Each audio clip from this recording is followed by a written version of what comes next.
Thank you, Pastor Edwin. Hello, everyone, once again. If you just joined, today the topic is caring for others, yet responsible for ourselves, Christian ideas on love and boundaries. And I have the very pleasure to introduce our speaker for tonight. Our speaker is none other than Lara Buchanan. And I would like to just give a little background before I welcome her. Lara has worked for many years as an itinerant speaker with OCCA, the Oxford Centre for Christian Apologetics. She has particular interest in questions of faith and emotional health. Lara enjoys engaging with people from different cultures and backgrounds, and the opportunity of thinking together about the big questions of life. So she loves to mingle with different people of faith, different backgrounds, so that we can discuss the opportunities of the questions, that is, big questions of life.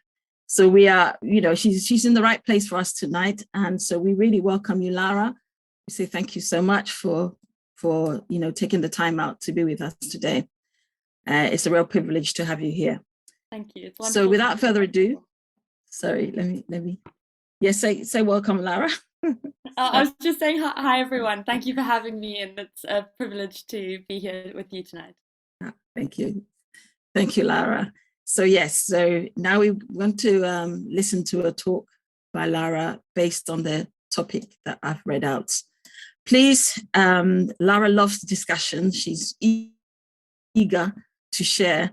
And I'm sure as leaders, you two have experiences, questions, comments. So get your notepads and pens and, jot things down, put it in the chat as she goes along. If you felt you haven't got an answer, just put in the chat. You don't have to wait till the end, just put it in the chat.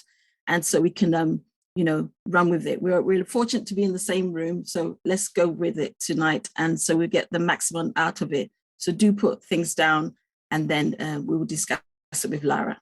Thank you.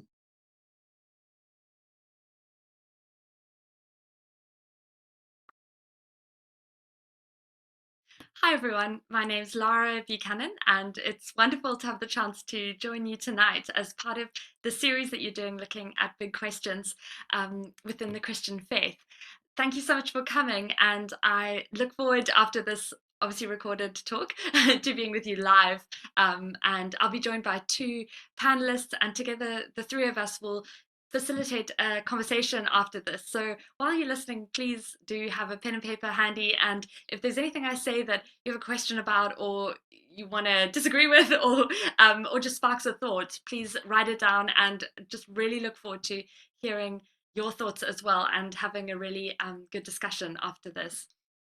So the topic I've been asked to address is this: caring for others but responsible for ourselves, Christian ideas on love and boundaries. And I just want to start off by saying that this topic of relationships and healthy interaction and how that works in a faith context is something that each of us will have had very different experiences of, depending on our upbringing or our relationships or our faith community or whatever community we've grown up within, and so what I'm sharing tonight is just as far as I've got in my processing, but I know I've got a lot more to learn, and I really look forward to our discussion where each of us will, I know, have something different to contribute on this topic. But this has been a really big one for me. I have found that of all the different questions that I process myself in terms of my own faith, this has been one of the most important for me. This question of the self and how we interact with ourselves, and how our faith or our faith community might also impact on that. And so I'm so glad to have the chance to talk together about this topic tonight. I think it's really important for each of us, wherever we are at and however much we've processed this sort of thing or not. Christianity is known as a religion of love. It speaks a lot about love, and it teaches a lot about love. But its claim is, in fact, that love is not just simply an aspect of the religion or something that's important to be taught about, but actually that it's at the very center of everything, at the very center of the universe. So the claim is that the creator, God, is inherently love. So God is love. God is not just a loving God. It's not just an aspect or an attribute, but actually it's essential to God's nature. The Christian message then goes on to say that the reason we can know something about this love is because that creator God comes to earth in Jesus. So Jesus is not just a good moral teacher in the Christian faith, but is God in human form, come to communicate to us what love is and who God is. And the image that we are given is that love is essentially something that would lay itself down.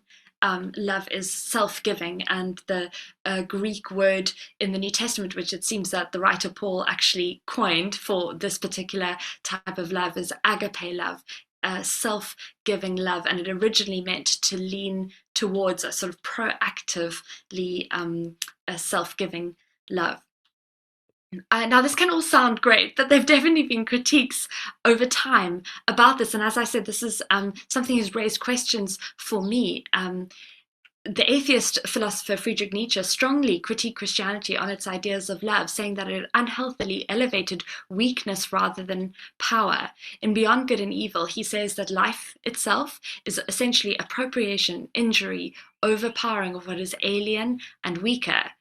And he said that the idea of self-giving love within Christianity flew in the face of the idea of strength that is needed and that we see actually at the heart of the universe and evolution. Nietzsche expresses an extreme form of the question from a philosophical angle, but recently, as I said, psychological questions have also begun to emerge and I think are quite prominent in our society at the moment. Questions such as, does Christianity encourage a sort of self-denial that is unhealthy for us psychologically? Does the Christian teaching on love and forgiveness serve the purposes of abusive people and weaken the abused? And this is also something that Nietzsche raised. Today, I want to explore the idea of the ideas and the idea of Christian love through three avenues. Firstly, I want to look at some of the unhealthy ways in which biblical passages have been applied. And to think about that right at the start, just some of the things that we probably all of us have thought of at some point or seen around us, and it might be within the Christian faith. That's the context I want to look at particularly tonight, but this could equally be applied to other religions or institutions where there is a power dynamic at play. Secondly, I want to look at what I see as the overarching narrative of the Christian message within the Bible on the topic of love. So I want to look at why it is that I would want to critique and say that those are misapplications of the texts, and as I said, look at the overarching message. And then lastly, I just want to end with some tips that I myself have taken from the Christian message in terms of living healthy life relationally. So I'm thinking about how to be with myself in a healthy way, and then also how to interact with the world. And I really look forward, as I say, to hearing your thoughts on this topic when we get into the discussion. So firstly, some of the unhealthy ways in which biblical passages can be and have been applied. It's undoubtedly true that the Bible has been used in terrible ways to support awful regimes. I'm South African. I'm actually in South Africa now, and we're still seeing the outworking of a terribly abusive regime, that the apartheid regime in South Africa, that went from 1947 to 1994, but was based on centuries of psychological abuse, which otherwise known as racism, and We're still seeing the impact of that now today. Or the keeping of slaves also used biblical texts to support itself prior to abolition. Thankfully, the abolitionist movement was using the Bible to argue against those original claims, but it's a terrible travesty that the Bible was used for these things, and that's just to name two. There are obviously many more we could mention.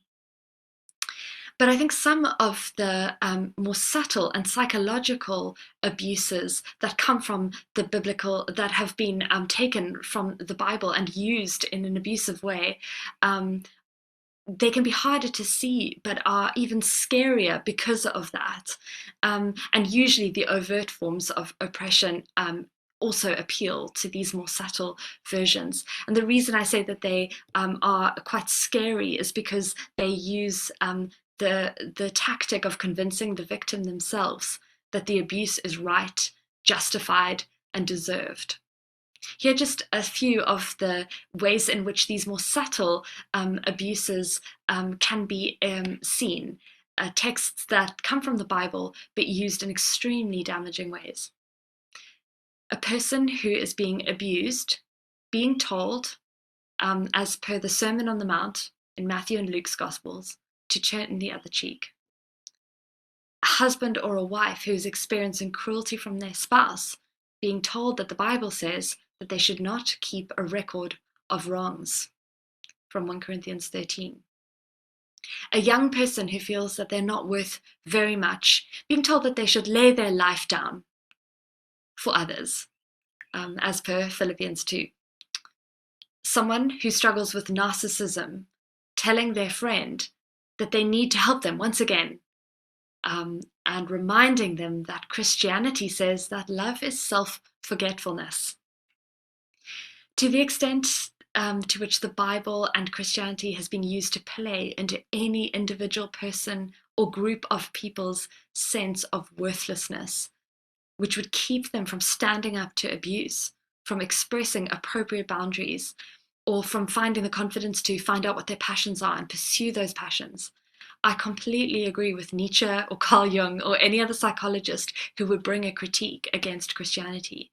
These sorts of abuses are sadly commonplace. There are so many people who would report that some interaction with either a particular Christian or church leader left them damaged.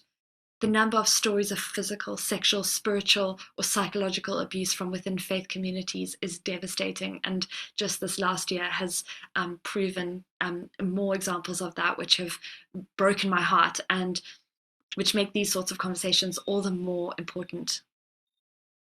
But even a cursory glance at the life and teachings of Jesus shows me that any critique that the likes of Nietzsche or anyone else who's been hurt by the church would bring against the church on these accounts is one that would be shared by Jesus.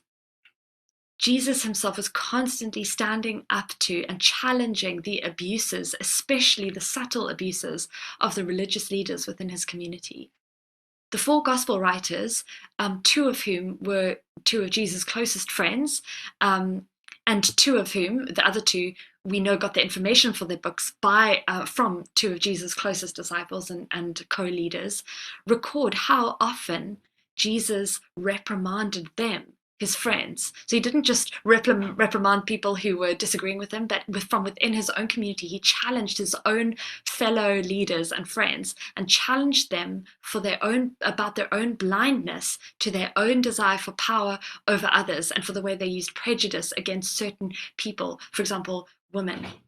Instead of using his influence to gain more from him for himself, Jesus, without question, spent his time giving value to all those who were overlooked or made to feel less than in some way. People who were poor or sick or disabled were often shunned in that society, and he spent his time with them, uplifting them. People who were shunned because of their moral failings, Jesus befriended them. People who were systemically oppressed, as I said, like women, get special mention constantly in the Bible and were often the ones to whom Jesus gave the most astounding theological revelations. people who were despised because of their ethnicity or different beliefs, like the Samaritans, were the ones Jesus picked out as heroes for his parables. How can we understand the Christian call to care for others in the light of the value of each human being, including ourselves? How do we stay healthy inside ourselves?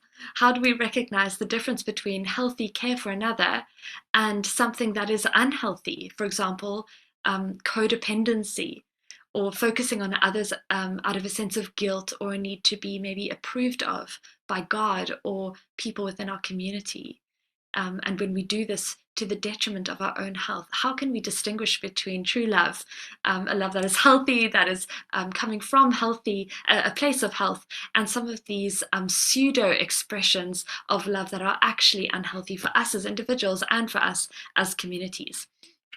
Well, to help us kind of get into this, I want to just have a little look at the overarching narrative of love and boundaries from within the Christian story. Well, so throughout the Bible, from beginning to end, there is woven a thread of relationship, a narrative around relationship. Whether it's the presence of a tree in the Garden of Eden, or whether it's the choice of a criminal hanging on a cross next to Jesus, the dignity of choice in relationship is upheld. The value of individual freedom is treated as absolutely sacred. Jesus' parable, which arguably most closely depicts God's relationship with humanity, is the parable of the lost son. In this parable, the son exercises his choice to break his relationship with his father, to disrespect him by asking him for his inheritance before the father has died. And far from forcing the son to stay, or from manipulating the son somehow through guilt or some other means, Jesus shows the father as deeply respecting the son's choice to leave, the son's choice to break relationship. Just because relationship with his father is a good thing does not entail that the father has the right to use the methods of manipulation or force to keep his son in relationship with him. Throughout the Bible, the expression of love seems to include these three ingredients: the sanctity of choice for relationship being upheld. Here we see that the ends don't justify the means. Forcing or manipulation are not part of a loving relationship. Secondly, boundaries are valued. God expresses boundaries around who he is. This is part of what is meant to be healthy, and it means to be healthy and engage in healthy relationships. A love that says, this is who I am, and I invite you to come and have a relationship with me on certain terms, that I won't change who I am. I am. This is the definition of who I am, and I would love for you to enter, but on these conditions. Sometimes we confuse an unconditional love that God has for each person with an unconditional relationship. The Bible definitely says that God has unconditional love no matter what we've done, no matter what anyone has done, which is quite outrageous. And I've definitely felt that that's outrageous towards me many times. And it's hard to understand, especially if you're thinking God's loving someone who's really hurt you. But that is the outrageous claim of the Bible, that is God's created beings. He will always love us, no matter, just as a parent will love their child, no matter what that child has done. It might have broken their heart, they might be angry, that child might have hurt another one of their children and caused complications, but somehow that parent still loves their child. And that is the unconditional love of a parent. And the Bible says that that is a reflection of God's love for all of humanity.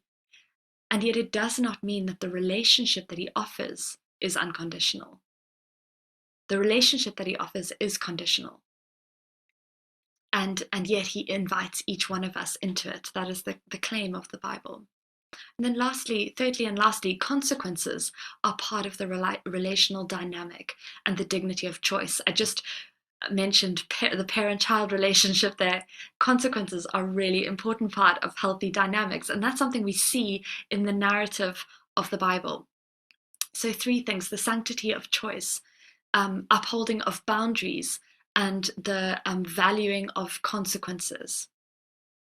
Within Christianity, there's a mandate to love and care for those who are oppressed. This is all the way through the Bible, right from beginning to end. It's one of the major themes of the prophets in the Old Testament. It's one of the critiques that the prophets bring against the people of God and the leaders, that they are forgetting at the center of the faith that they have is a God who cares for the oppressed and who calls them to do the same. This is an absolute mandate, and Jesus, in his first sermon, which lays out his plan and his purposes for his ministry, he echoes this. In Luke 4, he echoes this by reading out the words of Isaiah 61, saying that he has come to lift the burdens of the oppressed and to break the chains and to bring freedom and healing and wholeness. I love that Jewish word shalom, that kind of holistic peace, whether it's relational or physical, that is what he's coming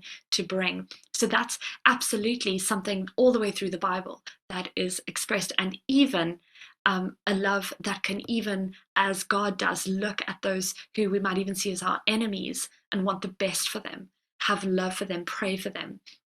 Again, that not to be confused with the sort of relationship that is possible with someone who's showing enmity towards us, but it is a posture that Christians are called into as a result of the God who is at the heart of the Christian message.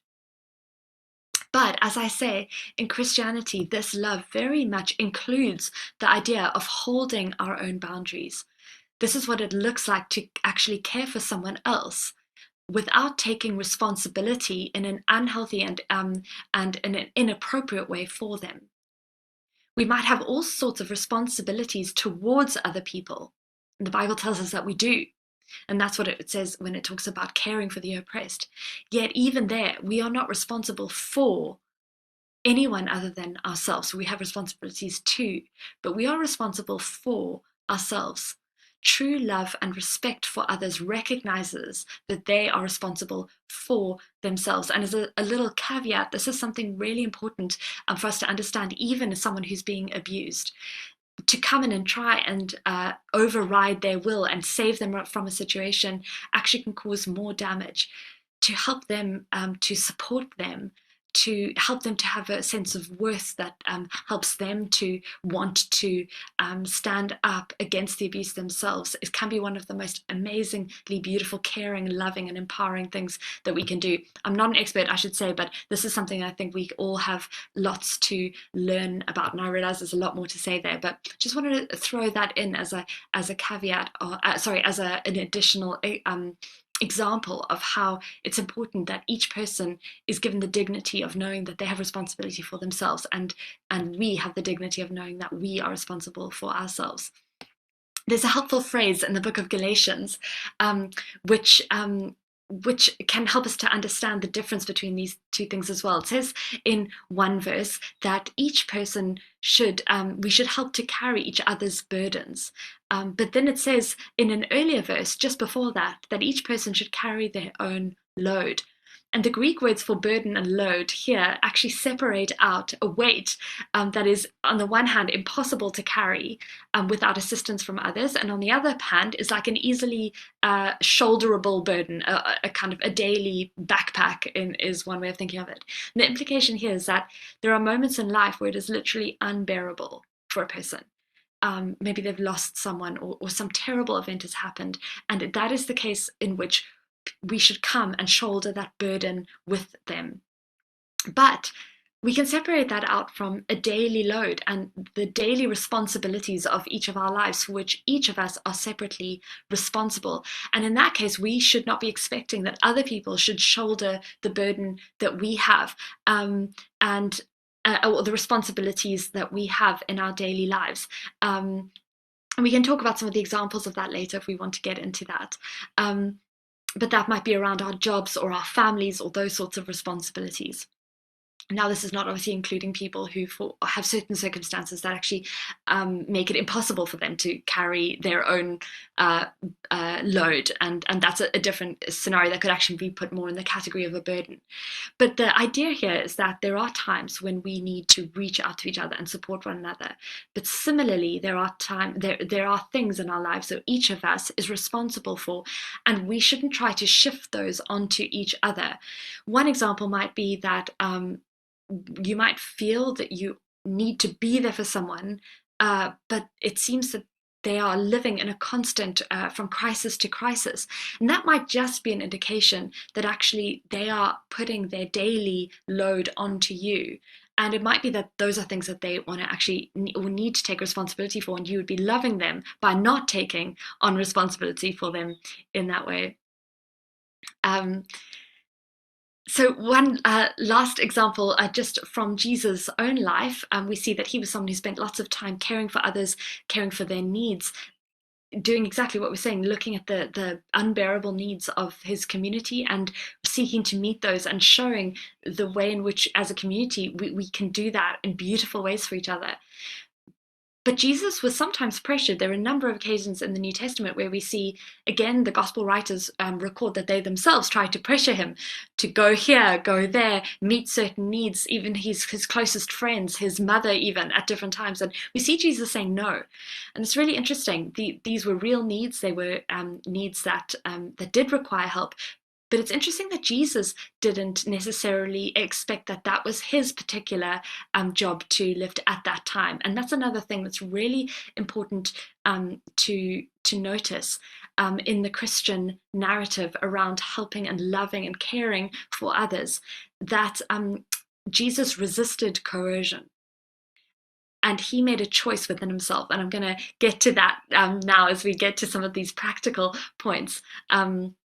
This word choice is really important. The picture of Jesus laying his life down for others on the cross is really important to see in the light of it being his own choice. We might very freely choose to do something that is costly to us, and that's actually a beautiful thing. Generosity is beautiful, but only if it is a free choice. And I think there are many times in our communities where we don't notice that actually what we're doing is subtle coercion. We are on some level using some kind of fear over people. We may be even withholding our love or their sense of belonging over them unless they give in this way or are generous in this way. These things are so subtle, but they're really important, because whatever's at the heart of something will eventually play out. We'll see it emerging, and it will end up having a detrimental effect on everyone, both the person who's giving and the person who's receiving, ultimately. When Jesus gave his life down, it is emphasized over and again, both by the gospel writers, or those around Jesus, and through Jesus' own words that they record, that he freely chose this. This was something that he had decided to do. This was a gift. This was not an act of coercion.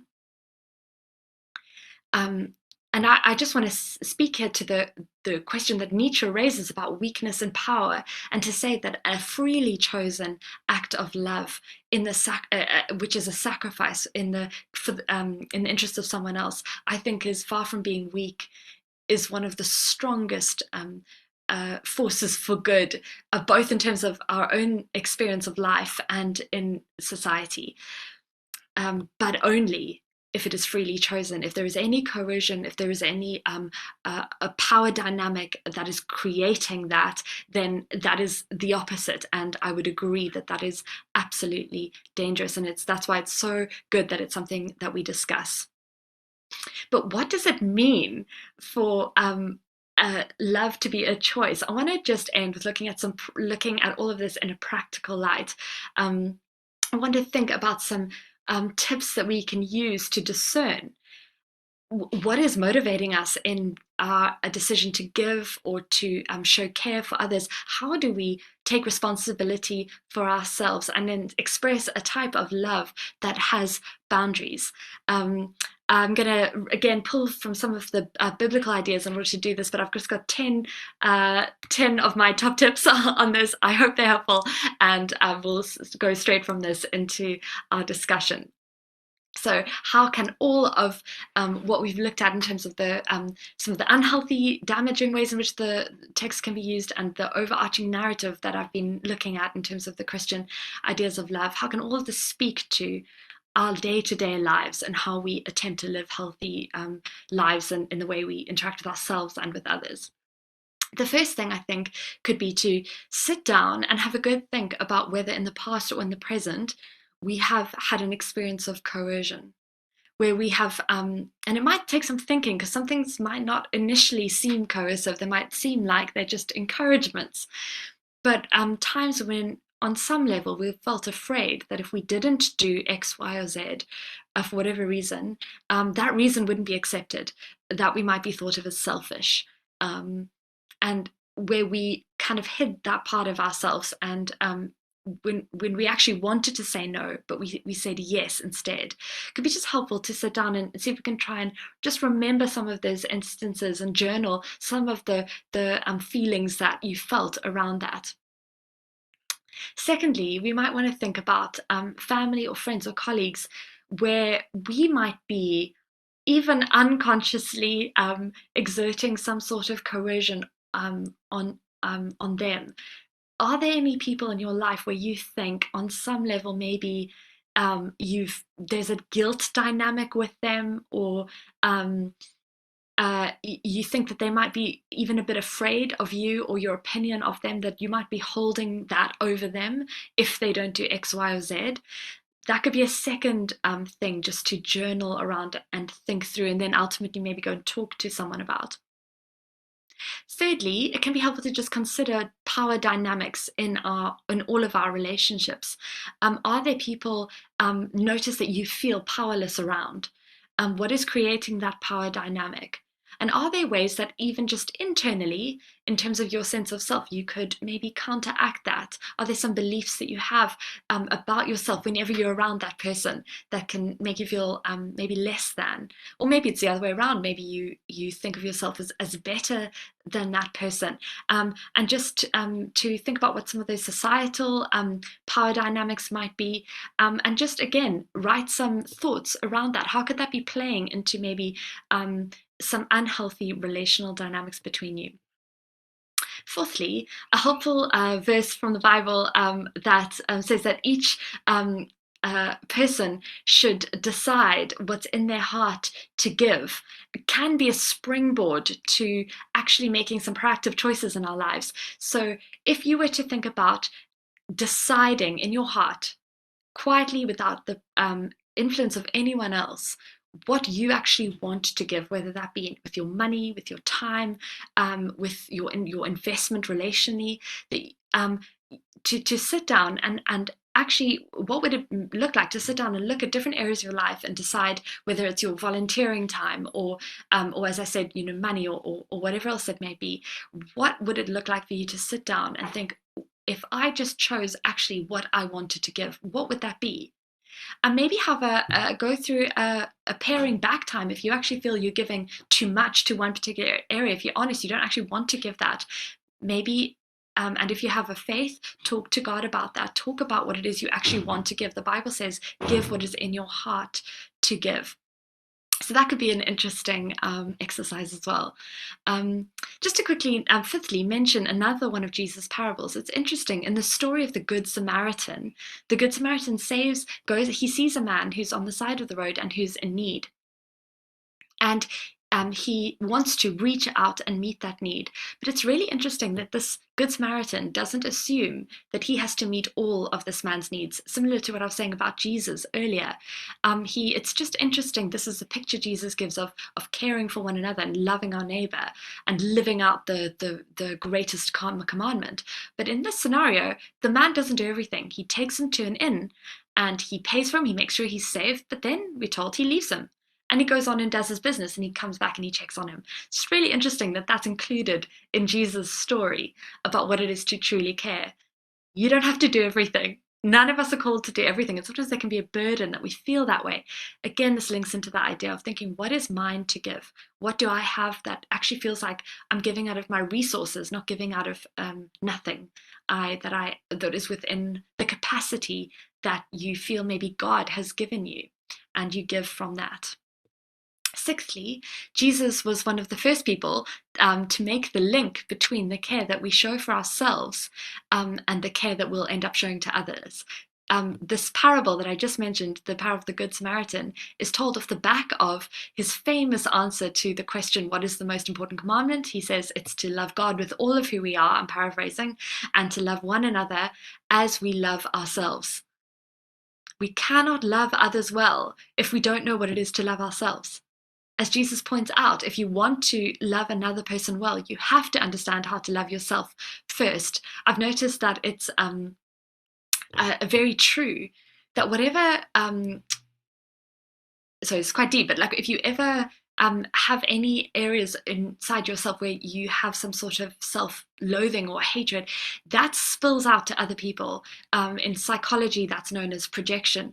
And it's an interesting, helpful tool. If you ever feel like you are less than someone else when you're around them, it actually is usually because on some deep level they feel that about themselves, and it's a sort of psychological thing that happens. Or if you feel stupid around someone else, it's often that they feel stupid about themselves, and that's being somehow projected. But that just goes to show this point that if we aren't caring and loving and soothing and we speak kindly to ourselves, it's going to be very hard to do that to others. So if you find yourself speaking cruelly or unkindly or harshly to others, it might be worth even thinking about how you speak to yourself, and what sort of thoughts do you have about yourself, and practice actually speaking kindly and lovingly the way maybe actually you think God would speak to you. And speak to yourself that way. And often there's I've noticed even in my own life that there can be a healthy outworking in terms of how much more love you're able to give to others and how much more grace for others you can have. So that's a really fascinating thing that Jesus shows us in that, and he says the most important commandment. Number 7, we're almost there. The opposite of love, as many of us know, is not hate, but it's fear. Which often expresses itself through control. The Bible urges us to have self-control, but it tells us that any attempt to control others is coming out of fear, and it is antithetical to love. Love cannot blossom in the presence of that kind of control or fear. And so that's something that's just worth noticing. If we can see that we're trying to control others, that is usually coming through some kind of fear, which is worth processing. And it's absolutely, it is unhealthy, and it's disrespectful to another person, and we have to come back and reel that back in and think the only person that I have control over is me, and that is healthy, that is loving to actually have control over ourselves. And yet any attempt to control someone else is not loving at all. Number 8, remember that many of us are afraid of rejection, that we will be deemed not good enough, that we will be told that we don't belong. I mentioned this earlier, but often these can be reasons to do lots of supposedly good things, but the reason we're actually doing them is because we're afraid that it will reveal, if we don't, that we're bad, or that we're rejectable, or that we will stop belonging in a particular community. It can be helpful to just work through those motivations together. And what's amazing is that actually, if you give yourself a break and you stop doing some of those things that maybe you're doing for those reasons, it's amazing how maybe it'll take a time, but after some time, a real loving, generous hearted motivation will emerge. But you can't get there if you're doing the good thing, but for a different reason. So it is definitely worth stopping there. How do we know the difference? So number 9, how do you know if you are doing something because of control or fear or a desire to belong or not be rejected, or if you're genuinely doing it out of love? Some people might think, well, I really don't know the difference. No hard and fast answers here, but I would just say that one of the most helpful things I've been told is to actually listen to your body. So listen to how you feel. Do you start to feel kind of anxious? Does your heart beat fast? Do you one really helpful thing is, do you ever have a feeling of dissociation when you've agreed to do something that you actually don't want to do? Sometimes you can actually feel outside of your body, and psychologists talk about the importance of coming back to your body. And that can actually be a really helpful indicator if you struggle to know what your own thoughts are, motivations. Just spend some time sort of listening to what your central nervous system is telling you. So that's just something from, I guess, more recent psychology and medical professionals. Lastly, and this is, I'll end here with some just some recommendations. Do some reading on these topics. There's some really helpful books out there. I'm just going to mention 5 that have been helpful to me on my journey. They might not be helpful to you, but you might want to start here or find some others that suit you a little bit better. But firstly, Melody Beatty has written a book, Codependency No More, which I found invaluable.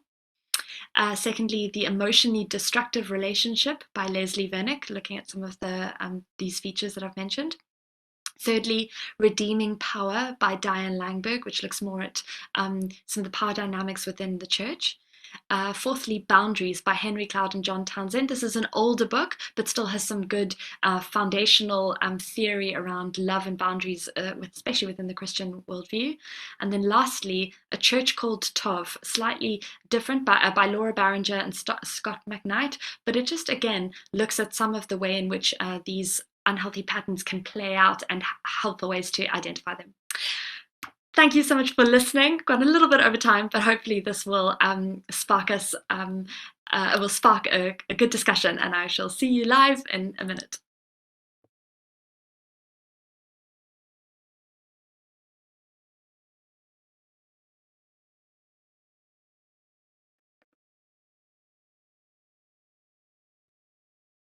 You're muted, Angela. Yeah, you're muted. You're muted. I beg your pardon, sorry. Thank you so much, Lara, for that insightful talk, and quite sobering, I find it. And, I just don't want to be on either side of the examples that you gave, whether it's coercion or being, the coercer. So thank you very much. If you've just joined us, we are talking about caring for others, yet responsible for yourself, Christian ideas on love and boundaries. And now that we've had the talk, we're going to have a panel that will include Lara herself. And I'm just going to introduce the panelists for us for tonight. We are fortunate to have our no strangers to this platform is Apostle Ade and Apostle Victor Jubuki. Can we get a face of them to make sure they're here? And I'm not making it up. Yeah. Can we say hello? Hello, everyone. Good evening. Good evening, everybody. Thank you. So we're going to dive in. I've had some questions that I can start off with, but please, if you don't have a question, that you might have an experience. It might not be yourself. It might be something as a leader. I feel like this topic must have resonated with all of us, on one level or another. So if there's an experience that you can sum up and put it in the chat, fine. If you could wave your hands, if there's an appropriate time, we will sort of let you talk. So it's very interesting. And like the speaker said, it's the heart of the Christian journey. I want to ask the first question to Lara, just so she can expand a little bit on what she means by boundaries. I know it might seem obvious, but if you could give us some practical example of what the boundaries that you talk about, what they are, if you give us a few examples, that would be great.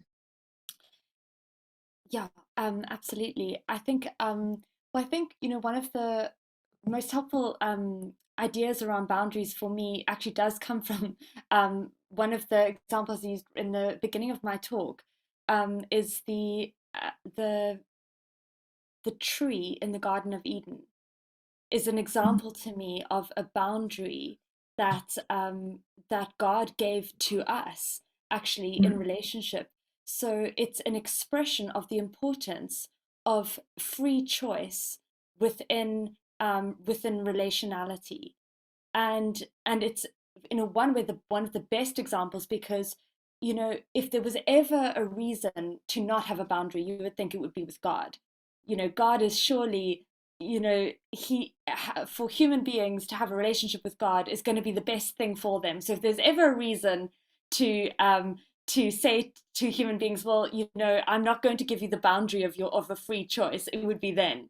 But even then, even when it comes to relationship with God, and I mean, obviously, when we actually think about it, it's because love is absolutely needs free choice. So it you know, you can have some kind of pseudo relationship, but you can't actually have true love, because true love is predicated upon freedom of choice. But that's to me such a helpful example of how God sets up boundaries, and he gives human beings that dignity of choice for them to say that within their own free will they can choose whether or not to enter into that relationship. And so he puts things in place to enable us to have our own boundaries, even if that, you know, leads us into making some bad choices. That dignity of choice is so important. So I think boundaries are anything that allows us to say, I am choosing to let this in, or I am choosing to do that, rather than feeling forced in some way, or even if it's manipulated. Sometimes the skin is a helpful physical boundary to understand that the skin keeps our bodies together, and keeps, you know, off the fluid in, and all, you know, there's we have a physical boundary, and that's for our own health.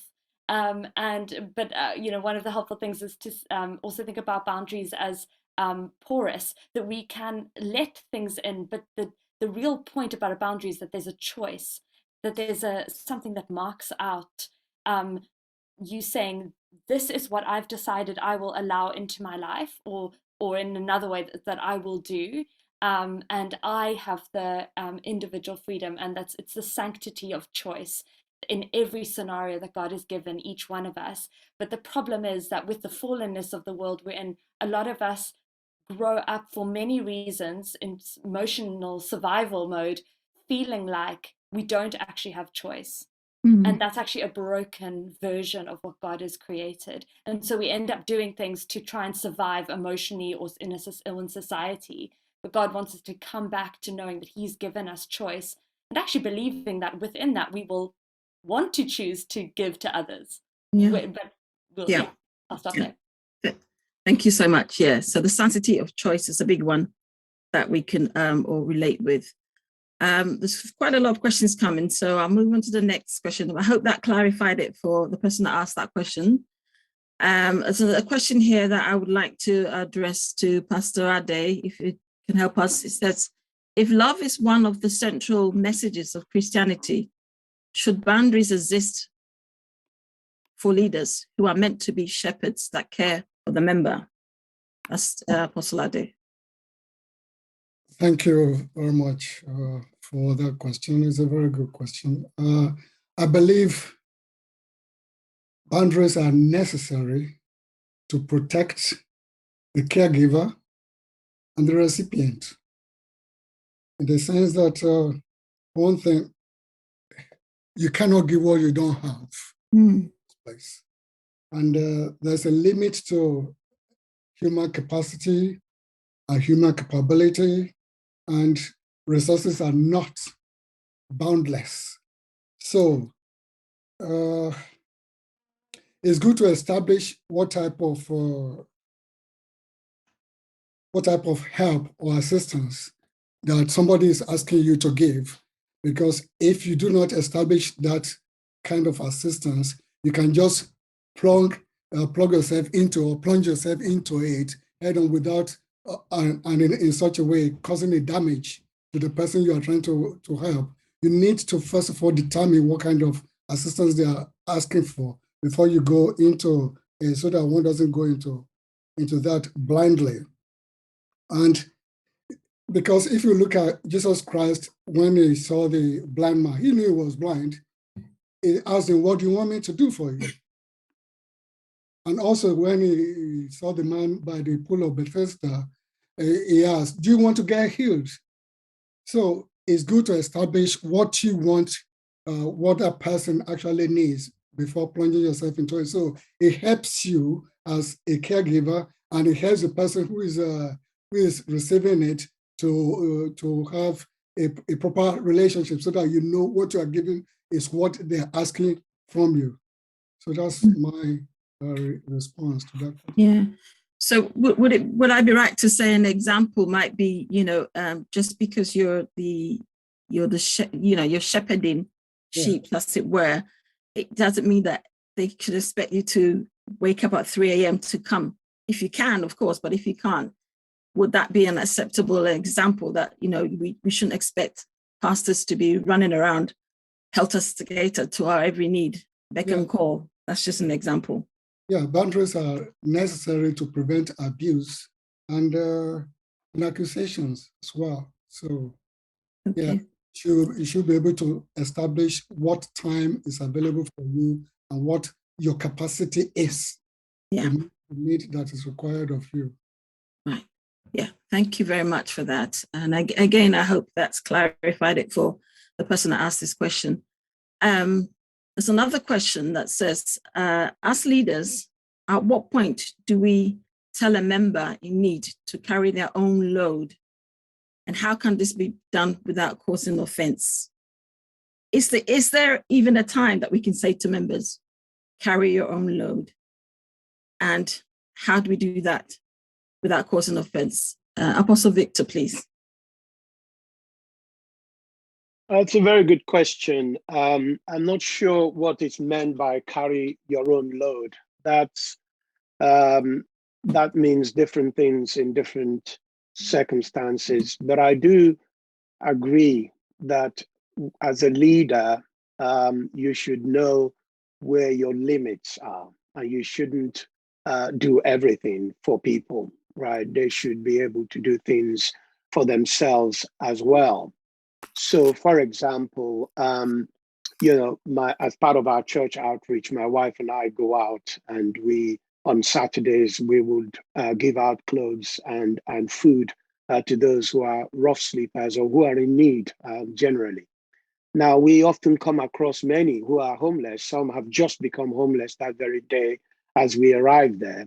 And we give them a couple of numbers, and we say, look, here are numbers to call. If you call them, they will arrange to come down and help you find a place. And sometimes some will take that willingly and say, thank you for this, and we'll give that number a call. Others will say, oh, can you call the number for me? Or can you take me to the place? And so we'll say, no, we can't do that, right? But you are able, you're capable of doing it. You can jump on a bus, or you can do you have a phone? Right, give the number a call. I would give that as an example of where, you're not asking them to do something that is impossible. You're asking them to do something that is possible for them to do, whilst you can help to do the things that perhaps they can't do because of the situation. For example, they don't have money, so you can, and they don't have food to eat, and you can provide that. So you can certainly, I know Jesus did that on many occasions, where he never expected people to do the impossible, but he did ask them to do the possible. I'm thinking, for example, of the blind man that was born blind, that was asked to go to the pool of Siloam and wash. Now, he could do that. He could go and do that. But Jesus said, go do that. Now, he could have said, no, I'm not going to do that. Right? You do that for me. You take me along to the pool. But Jesus says, you go and wash there. So, yes, there are examples in the Bible of that. Yes. And I think that is a place for leaders to ask people to do the things that they can do. And you do the things, and you help them in a way that you can help them with the things that perhaps they cannot do for themselves. I hope that's helpful. Yes, thank you. I'm sure that's helpful for the person that asked that question. I want to ask Lara a question that says, maybe just expand. I think you kind of mentioned it, but just expand a bit more. How can we balance people's expectations in terms of having access to their leaders whenever they need to see them, and leaders needing to have boundaries? So I guess is the balance. So maybe you're not seen as a leader that doesn't like to visit their flock, or a leader that's not helpful? How do we balance that, Lara? I think it's such a good question, and I do think it probably is going to be different in each context, depending on the community, what their particular needs are at that time, and your personality type, or what you're going through in your own personal life as a leader. All of those factors could mean that it actually varies a little bit. I think one of the first things that springs to mind is open communication, both with your colleagues and on your staff team, and also with the congregation themselves. So when I say open communication, I think what I'm thinking of is opening a conversation with them just about it. So, without necessarily having any hard and fast rules, opening this sort of conversation where you say to them, look, as their leader, you want to express what your desires are for them as a community and for your role in that, but also open up the fact that if the New Testament's picture of leadership has these elements of Jesus at times taking himself away. That was part of what he did. He was also very collegial. He had a team and he sent them out and they did various things. There were many times when the people wanted Jesus, and that's often a dynamic that develops in communities. And the people, were running around, by the sounds of it, the Lake of Galilee to try and catch him wherever he was going. And so this is actually a very normal part of the dynamics in ministry. But open a conversation with them about the fact that these are feelings that come up. And it's natural for them at times to feel frustrated that they want more time with their leader. And it's also very normal for them to want that. And yet there obviously are going to be times when, as an individual person, the leader's not going to be able to meet those needs. And I would even go so far as to open up a conversation as the leader to say, there are temptations for me because it bigs up my ego. It strokes my ego. If I meet your every need, then you all love me and I feel indispensable. And that's a temptation as a leader that the leader has to resist, that temptation to be the be all and end all in the church, to be the one that is indispensable. And actually that's not from God. And so to talk to your congregation about that, or your community group, or whoever you're leading, and then also talk to them about how they feel about that, and how they have legitimate needs and their needs matter. And yet actually, we can sometimes we can think we can only get our needs met in this one particular way, but actually there are other ways, through friendships or through other groups. And so I wouldn't say there's hard and fast rules, but I would say open up a conversation about it. And then as the leader, go on a journey with your friends and with God and your people you're accountable to, and actually demonstrate for your community what it is to have your own boundaries. What, like Jesus, he committed, he knew what his path was. And even if it upset people, he said, look, this is what I can do and this is what I can't do, and be very good at communicating that. And often I find that when expectations are set well, it actually does also help, as far as possible, to diminish frustration. Not entirely, but I think it can help. Yeah. Thank you very much. That's a really great answer. And I think a great tip for the leaders here. You're not Superman. We all have flesh and blood, so you do need to look after yourselves. And by demonstrating, like what Lara said, by demonstrating that you can't do everything all the time, people also might learn from that and also impact that in their own lives. So I think that's a really great answer. Thank you very much. I have another question that I'd like to pass to Pastor Victor again. It says, in leadership, is there a place for encouraging, motivating, persuading, and influencing people to do things? However, is there a danger of this being seen as coercion? I think that's Wow. really, yeah.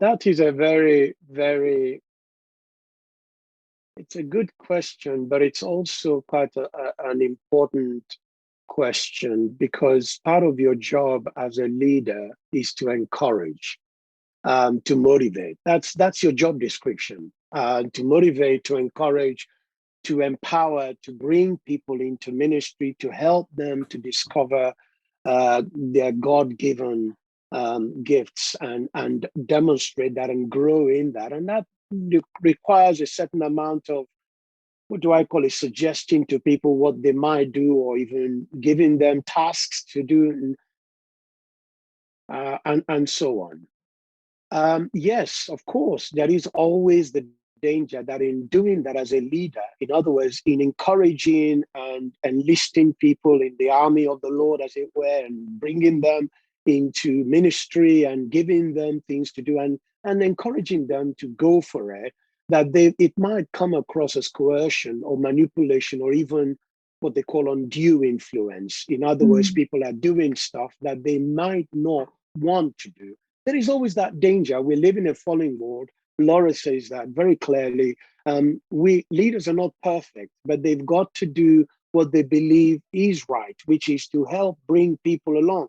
And some people need a little bit more encouragement than others. So as a leader, you're going to ask people to do things. You're going to, even when they say, well, I can't do it. I mean, throughout my ministry, God help me and have mercy, I think on occasion been even strongly suggesting to people that they should do stuff, and they have maybe said, I don't really feel I can do it, and I've probably gone a little bit harder than I should in an attempt to make sure that they're not missing out on what God has called them to do. Yes, there is of course that danger. But I think the things that Lara said to us tonight are really crucial for every leader to remember and to bear in mind. Number one is that the principle of choice within a relationship of love is crucial. So that as a leader, if someone says no, that is nothing to do with their relationship with you. That's not a statement of whether or not they love or hate you, or like or don't like you, or like another leader. It's a no based on where they are and what they are freely able to express at that time, based on whatever it is they think about what they've been asked to do. And if they say no to you as a leader, please accept that. I'm talking to myself as I'm talking to other leaders. Accept that as an exercise of the God-given freedom of choice, because you don't know where they are. You don't know what's going on in their lives. You don't know why. I mean, they might say no and they might give you a reason, but it might be another reason. It matters not. God gives you and I that opportunity to say no. Let's extend that grace to others to say no. Let's not try to manipulate them or bring a sense of disappointment. I'm disappointed in you because you said no. We might not say that, but we, by our actions or by our words or by whatever, we may make them feel less than because they have chosen not to say yes. Maybe they're overextended and they're trying not to do. So as a leader, we have that obligation to respect people when they say no. Lara talks about respect as a key part of love. Respect. So as a leader, you expect respect. Others also expect to be respected. The other thing there is about boundaries. And the idea about boundaries is also about people have the right to set boundaries around what they want to do and what they don't want to do. That's As a right. leader, you have no right to say, no, you should be doing this. And if you don't do it, that means you're not in the grace of God. No. People have a right to say, no, this is the ministry I want to get involved with. I don't want to get involved in that other ministry, right? And you shouldn't make them do that. If you do, then that is undue influence, and that is wrong. It's unscriptural.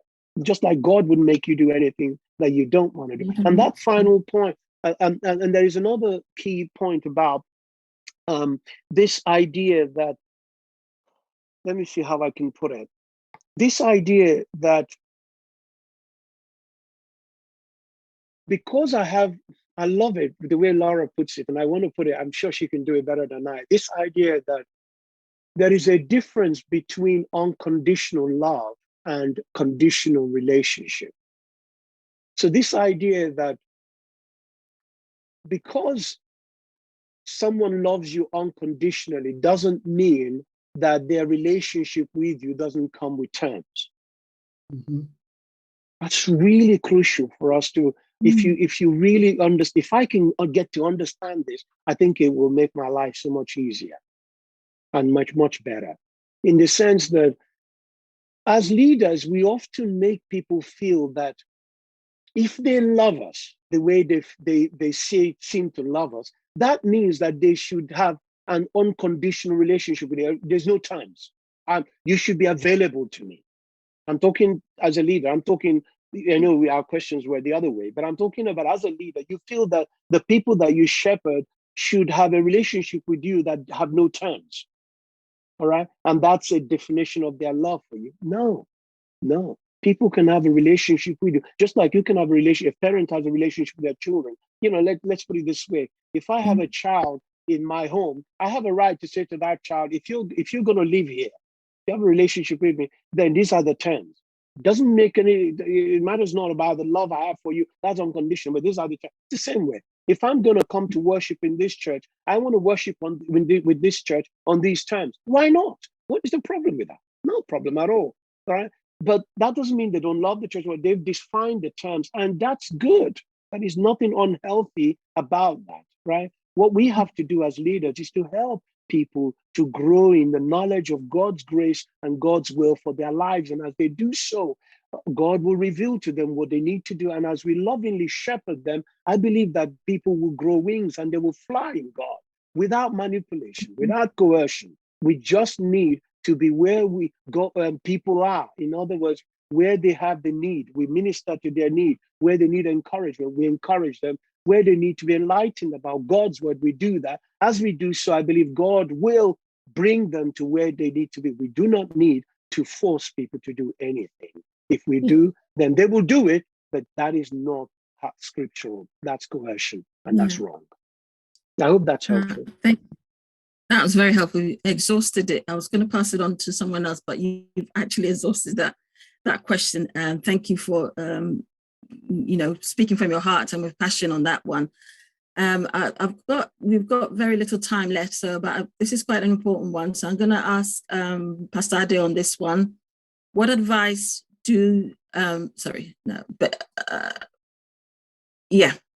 what advice do the panelists? So I'll ask Pastor Ade, but it says, what advice do the panelists have for leaders that have been hurt from caring for others and have decided to limit their caring function? Does that make Pastor Ade? So you must have a lot of experience in not that people hurt you, sorry, but I mean you've been pastoring for a long time. So what advice would you give to leaders that have been hurt in caring for others? Definitely in ministry, you cannot have hurts. Either you have not deliberately put hurt to people, or you have been hurt yourself by people in your congregation or people along the line. I would say that first, try to bear no malice or grudge towards anyone, because that will not be good for your own psyche and for the work of God, the ministry of God, wherever you serve. Forgive where necessary. This is important.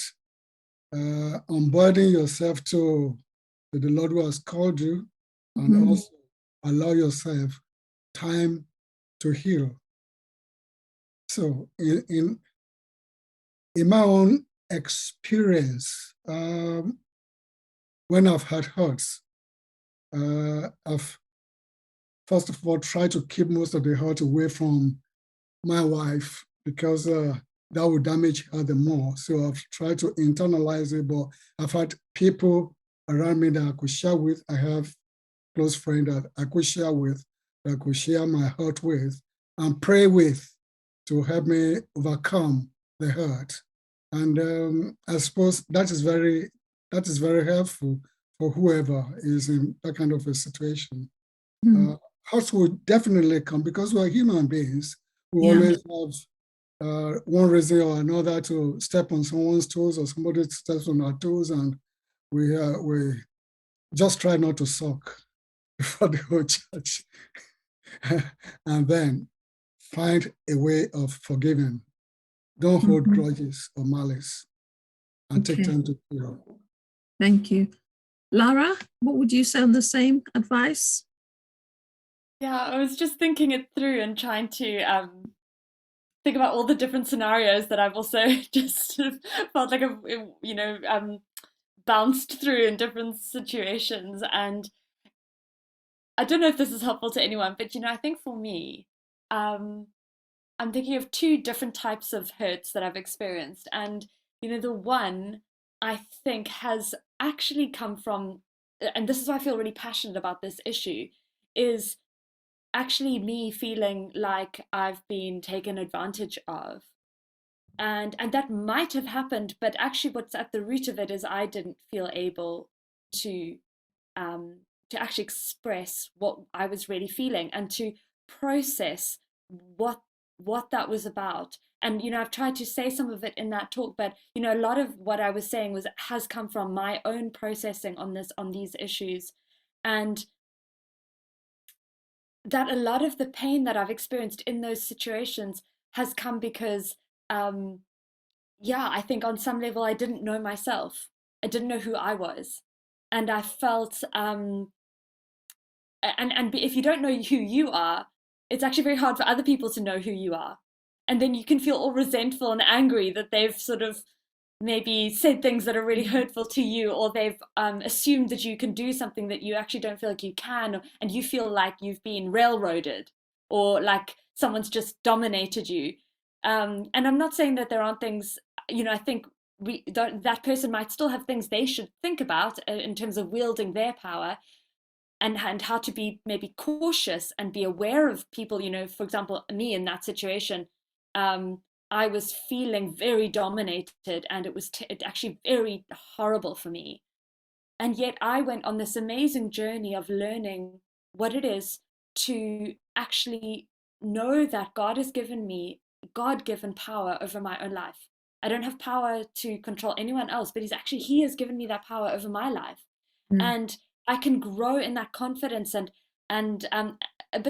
for me, there was a long journey of all the reasons why I had to go through to realize that I found that quite scary and quite hard, and that I was a people pleaser and all of those things. And I'm still on that journey. But I think that was a very powerful journey for me. And it also meant that my own anger and frustration, hurt towards someone else, lessened, because that was at an ultimate high when I felt powerless.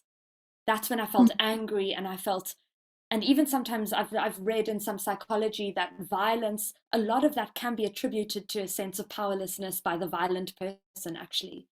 So actually, the more genuinely powerful over our own lives we feel, the more peaceful and calm we can be in the face of how other people treat us.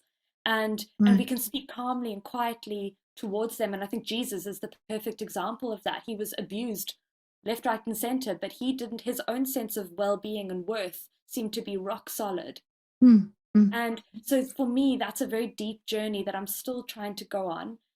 And then just quickly on the other side, other times, another sort of scenario where I felt hurt by people where they've just cut me out for some reason. And I think also just coming to realize people are so complex. And sometimes people go through scenarios where they really don't know how to handle it. And the longer I've gone on, the more I felt most of the people I know on some deep level wish that they could treat you well. The circumstances, their own upbringing, their own emotional turmoil or stress is meaning that they don't actually know how to do that. And so when I've felt rejected or silenced by friends, I think I've just started to think, I bet that in their best place, they would actually treat me better than this. But they are suffering, actually. And I'm experiencing the fallout of that. Let me try not to jump to conclusions. Let me pray for them. And it doesn't mean you can't feel hurt, but take some of that hurt to someone else who's maybe in a stronger place, because that person's maybe not in the best place. And then I often find in time, you give it time, it's amazing how those things can come around. Now, this is me at my most calm and mature. When I'm tired and then I feel aggro and stressed, I don't always do this very well, but this is where I'm trying to get to. That's fine. Yeah. Thank you so much. It tells us that if we internalize it and, not just leave it, but work it through, there is, a light beyond the tunnel, as we say. So thank you very much for that. I want to read one question. I'm going to read it as not as a question, more as a comment. It is a question, but I think it's an interesting one. And then I will soon hand over to Pastor Saki. But before then, I will come back to the panelists in one short sentence, one very brief sentence. So I'm going to give you time as I read.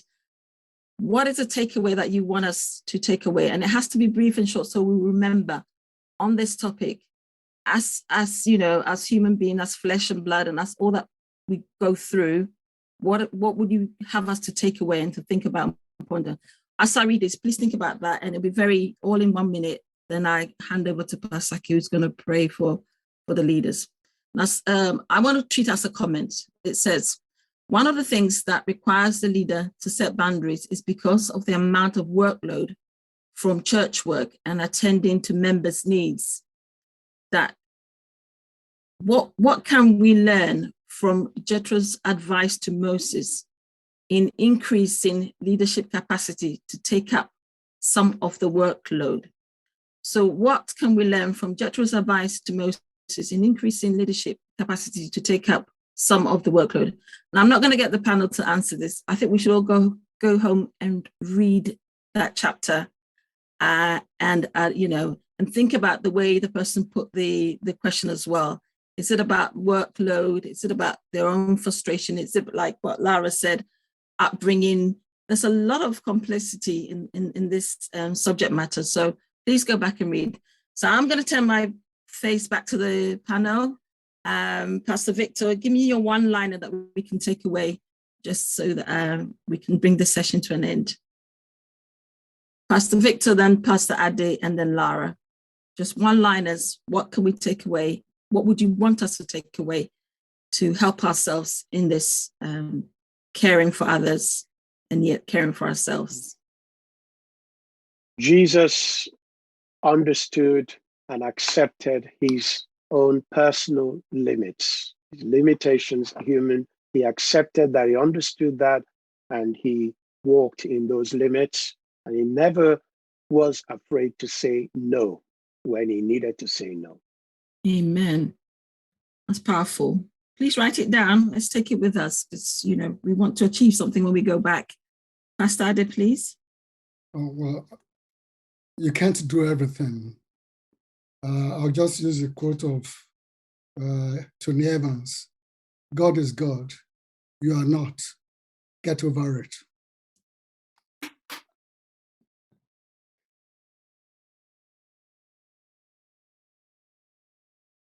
God is God. I think his internet's a bit unstable. God is God. You are not. Get over it. You can't do everything. Thank you. Thank you very much. And finally, Lara, please, in one-liner.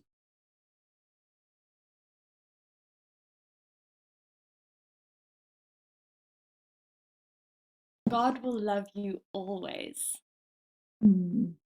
That's a given. So go on the adventure of stewarding the life he's given you. Wow. Amen. That sums it up perfectly. Thank you so much for contributing to this session. I now hand over to Pastor Saki. Thank you very much for that. I like the last bit that came from Lara. I said, go on an adventure. And those of you at ANC will know that we've said that we can make an adventure out of life. If you ask me for one liner, I had ages ago, don't be too busy than God intended for you to be. Don't be too busy than God intended for you to be. And that's wisdom. I've been asked to thank the leaders for those who participated, those who attended. I just completed or finished a TACLAC convention. I've been asked to say thank you very much for attending, and we bless God for your lives. I personally would like to thank you for attending, having sat and listened and being a part of this tonight's how shall I call it, what we've done tonight, I think is absolutely brilliant. And we've spoken about things that every one of us can relate to. If you find yourself not to be able to relate to it, then perhaps you've not been around for very long, or else you've been like a spiritual Rip Van Winkle. And don't ask me who Rip Van Winkle is or was. Just go and search it on the internet, Rip Van Winkle, and then you're gonna sleep for a long time. You came out and then you don't know where you are. But thank you very much. I've been asked to pray. I would like to pray. I'd like to pray for you. I'd like to pray for myself also, because I too am a leader. And the thing that we've spoken about pertains to almost every one of us. Perhaps you've been hurt by something that has been said to you. Perhaps you've been hurt by someone pulling their weight or pulling their socks up or things like that. Or perhaps you felt inadequate. And my prayer this evening is that the God who ministers, the God of all grace and of all sufficiency, will bring you back to the place where he intended for you to be. The God who called you to go on an adventure with them, working together with them, will reach out now and touch you somewhere deep, somewhere where no man can touch, no woman can touch, not a wife, not a spouse, nobody can touch, but Almighty God himself will come there and touch you. And when he touches you, he brings you to life again. He brings you to life and says, wake up, son, wake up, daughter. There is work to be done. There is a work of the carer, because Jesus is a chief carer and he's invited you and I to be in that business. So if you have been hurt, I pray that you pour in the oil and the wine. And I pray that if you've hurt somebody, you are aware that you've hurt somebody, that God will give you grace maybe to go back and say sorry, and also to forgive yourself. But at the end of the day, destiny calls, and destiny calls saying that there's a job for you and I to do. That work of adventure in him by helping people, that work of adventure, going out and healing the sick and ministering to those who are hurting. I pray that you will know what it is that was said in Isaiah 61. The Spirit of the Sovereign Lord is one, because he has anointed me. He has anointed us, and so we shall rise in that power. Come on, our child of God. Begin to realize that God has called you to do his work. And so you know the strength, the power that comes. I pray that across the waves, across the internet lines, you will know his hand laid upon you right now. I want to pray for the panel that God will strengthen them also, not just them, but their families also, having done some warfare, because of what they've done is they try to bring light to people. I pray that we all know the grace of God. Thank you, Father. The Lord bless you, my friend. The Lord keep you. The Lord make his face to shine on you and be gracious unto you. The Lord leave the light of his countenance for you and give you peace. Thank you, everyone, for attending. Thank you very much. And we'll see you next time. As a leader, you need to, if you are going to serve gospel properly, you need to be trained. You need to be trained. Nemo dat non habet. You cannot give what you do not have. That's not a swear word. That's Latin. Yeah. Sale of goods act, personal title. But we use it and we say, come on, get trained. Invite your friends who are leaders who are not here. Say, hey, you missed something. There was lovely food on the table. The aroma was all over the place and you missed it. Shalom. Thank you. Thank you, Pastor. Thank you very much again to Lara, to Pastor Ade, and also to Pastor Victor. If you look at the chat, please, I put a link there on menti.com. To help us improve the service offered through this training event, we would like your quick feedback. It's just for you to enter, your score about tonight's event. But also, when I hand over to Pastor David to talk about turning event, please, there is another slide that will come up, which is talking about what you will start doing as a leader as a result of what you've heard. So that will be learning points as well that we can pick up, and then we will forward it to all the leaders. Just to let you know, our next leadership event is on the 3rd of November, and it's a very interesting one, which is, am I just my brain? Look at that for a question. Am I just my brain? We are living, thinking creatures, but there is more. Please, as leaders, I will advise you, let's just read around this subject before coming on November 3rd so that we can participate and engage. Thank you very much. And I hand over to Pastor David regarding turning event. Over to you, Pastor David. They will play the video and then Pastor David. Hi, my name is Yinka Oyekon. I want to talk to you about the turning. And we're having a mission to England this September. But first, let's talk about what happened in 2019.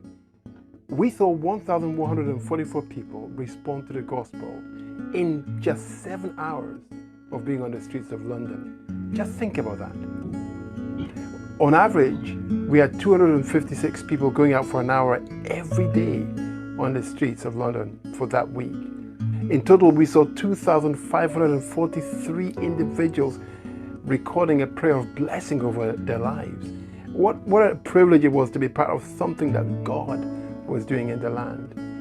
Now, we are at a time when the nation needs us to galvanize once more, to bring evangelistic fervor back to the plate, and to have a mission across England in hubs across the country. Many people are currently thinking about the fragility of life, and they've begun to ask questions about spirituality. What they need to do is encounter a believer filled with the Spirit of God, and that is what the turning provides. We've got training days planned in advance of all this, and the training days will envision and equip you so that you can have all the resources we have. So, Turning 2021, Mission to England. It's going to be exciting. It's going to be amazing. See you soon. Thank you, everyone. I just want to encourage us. We are to love people as Jesus loved them. And we know that our theme for the TACLAC event that ended last weekend is there are other sheep that are not in the sheepfold. This is an opportunity for us to go out and minister the gospel. But before then, remember that the COVID has affected so many things. Our passion has affected so many things in our bodies. It has affected our faith. It has instigated fears as well. But we are thinking about evangelism or mission post-COVID. Hence, there is a plan. Come this Monday, the 6th of September, for a training so that people will be trained and courage will be redeveloped. People, passion will be rebuilt as well into people. So there'll be a training come this Monday by 6:30 to 8:30. People, we are meeting at St. Mark's Church in Oval. There are other places, as you could see from the video, where people are meeting in various parts of London. So it's 6:30. The link is there. Please go to the TACLAC website. You will see the link. I pray that the Lord bless you as you connect to the heart of God this time around to go out into the world and preach the gospel. Thank you so much. And that is training us for the main event, which is coming up in September from the 18th to the 25th. But the information will be clearer and will be posted on TACLAC website. Thank you. Shall we just share the grace in fellowship as our closing? Now may the grace of our Lord Jesus Christ, the love of God, and the sweet fellowship of the Holy Spirit rest and abide with us all now and forevermore. Amen. God bless you all. And thanks for coming in.